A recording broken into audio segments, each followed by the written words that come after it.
L'enquête concernant l'affaire Palmade suit son cours. Ce vendredi 17 février, on apprend que les deux passagers qui se trouvaient à bord du véhicule de Pierre Palmade, parmi lesquels un très bon ami, ont été libérés, et ont été placés sous le statut de témoins assistés. L'un des passagers a fait savoir qu'il a aidé les blessés, a rapporté aussi BFM TV. Si est désormais une information au sujet de l'humoriste que l'on apprend, Pierre Palmade a été mis en examen et remis en liberté sous contrôle judiciaire avec bracelet électronique.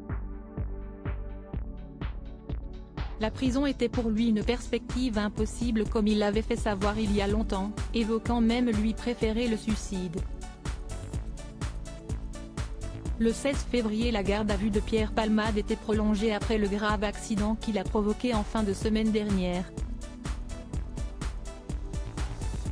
Cela a permis notamment d'attendre que les deux personnes qui étaient avec lui dans le véhicule aient terminé leurs auditions, afin de recouper les informations obtenues avec celles données par l'humoriste.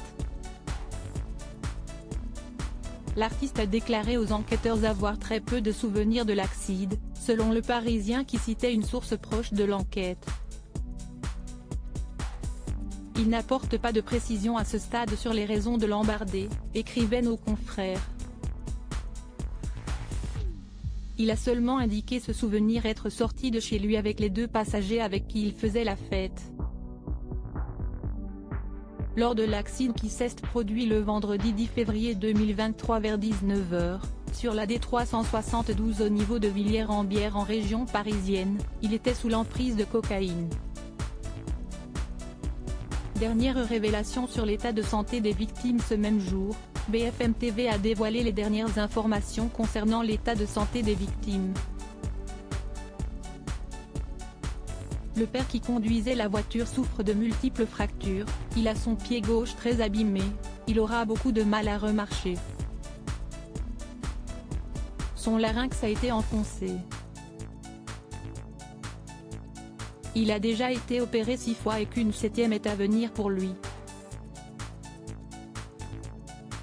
Il aura à vie un traitement médicamenteux pour fluidifier son sang. Des dégâts sans limite sont constatés à sa jambe gauche. Quant à l'enfant de 6 ans, il est sorti du coma, mais ce dernier a des vertiges et est encore sous le choc, il ne pourra plus jamais parler et manger comme avant, d'après ce qu'ont dit les médecins aux membres de sa famille.